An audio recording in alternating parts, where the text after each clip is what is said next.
গতকাল রাত্রে আমরা কেদার যাত্রা সম্পূর্ণ করে যখন সোনপ্রয়াগে এসে পৌঁছালাম তখন বাজে প্রায় 9টা। তারপর আর শরীরে কিছুই ছিল না, কারণ যখন সোনপ্রয়াগে এলাম তখনও আমাদের খানিকটা হেঁটে তারপরে গাড়ি ধরতে হলো।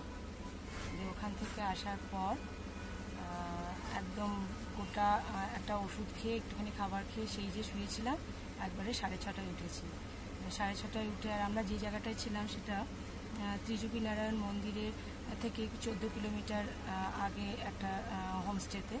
সেখান থেকে আমরা সকালবেলা প্রথমে ত্রিযুগী নারায়ণ মন্দিরে গিয়ে নারায়ণ মন্দির দর্শন করে এখন আবার আমরা চলেছি তুঙ্গনাথ মন্দির দর্শন করার জন্য। এখন এখান থেকে তুঙ্গনাথ যেতে গেলে আমাদের চোপতা হয়ে যেতে হবে, সেটাতে সময় লাগবে প্রায় 1.5 ঘন্টা। দেখা যাক ওখান থেকে তারপর ট্রেক করতে হবে আরও 5 কিলোমিটার।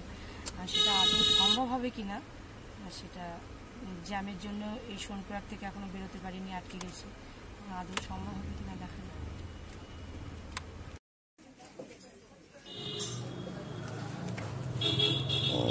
চলে এসছি আমরা ত্রিযুগী নারায়ণ মন্দিরে, যেটা সোনপ্রয়াগ থেকে মাত্র 12 কিলোমিটার।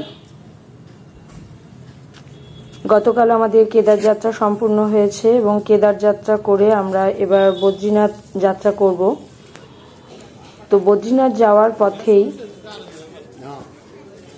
আমরা প্রথমে দেখে নেব এই ত্রিযুগী নারায়ণ মন্দিরটি।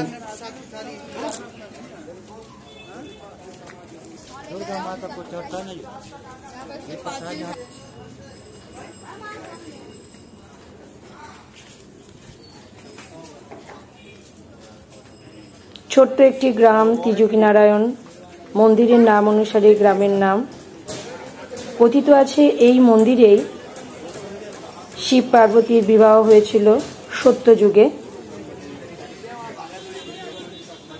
মন্দিরের সামনেই আছে একটি কুণ্ড। এই কুণ্ডের জলে নিজেকে শুদ্ধ করে মন্দিরে প্রবেশ করতে হয়।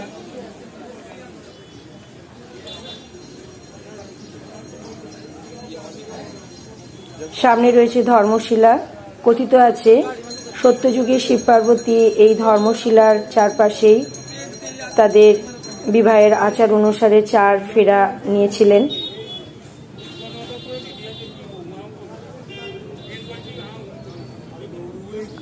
মন্দিরের ভেতরে আছে একটি তপ্তকুণ্ড, যে তপ্তকুণ্ডটি 3 যুগ ধরে জ্বলে আসছে এবং এখানেই শিব এবং পার্বতী তাদের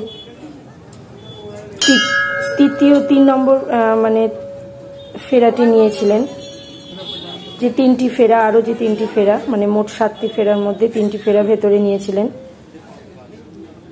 ওই তপ্তকুণ্ডে আজও পুণ্যার্থীরা কাঠ আহুতি দেন এবং এটাকে পুণ্য বলেই মনে করা হয়। ত্রিযুগী নারায়ণ মন্দিরটি বাইরেটা পুরোটাই পাথরের তৈরি, কিন্তু ভেতরটা মাটির তৈরি এবং এর ভেতরটা গেলে একটা অদ্ভুত পৌরাণিক গন্ধ স্পর্শ পাওয়া যায়। এখানে অনেকেই পূজা অনুষ্ঠান, আচার অনুষ্ঠান পালন করেন। বিবাহিত অনেক তীর্থযাত্রীকে এখানে পুনরায় বিবাহের অনুষ্ঠান পালন করতে দেখলাম। এটাকে এরা পুণ্যের মনে করে এবং মনে করে যে বিবাহিত জীবন আরো দৃঢ় হয়।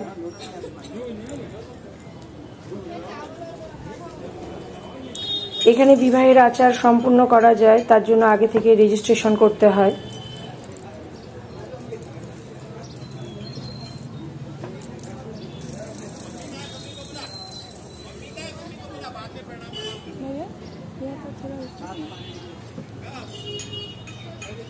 বাইরে থেকে এই মন্দিরের গঠনশৈলী একেবারে কেদারনাথ মন্দিরের সঙ্গে কেদারনাথ মন্দিরের অনুকরণেই হয়েছে।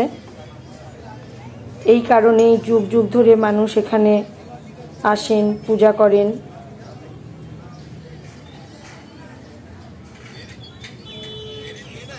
মন্দিরটি দর্শন করে আমাদের মধ্যেও একটা অদ্ভুত শিহরণ জাগলো।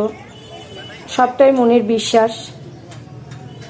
এই স্থানেই সত্যযুগে শিব পার্বতীর বিবাহ হয়েছিল, এটা মনে মনে ভাবলেও একটা অদ্ভুত শিহরণ জাগে। সত্যি মিথ্যে তর্ক বিতর্ক এগুলোকে সরিয়ে রেখে এই মন্দির দর্শন করলে ভালোই লাগবে।